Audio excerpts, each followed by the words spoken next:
பட்டால் தானே தெரிகின்றது பாசம் என்பது என்னவென்று, சுட்டால் தானே தெரிகின்றது தொட்டால் சுடுவது நெருப்பென்று, தொட்டால் சுடுவது நெருப்பென்று. இதையும் தாங்குவேன் அன்புக்காக, நான் இதையும் தாங்குவேன் தங்கைக்காக, தங்கைக்காக.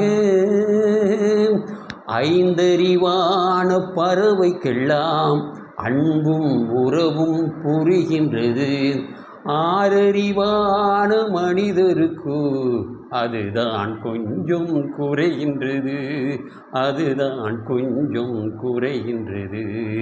எதையும் தாங்குவேன் அன்புக்காக, நான் இதையும் தாங்குவேன் தங்கைக்காக, தங்கைக்காக.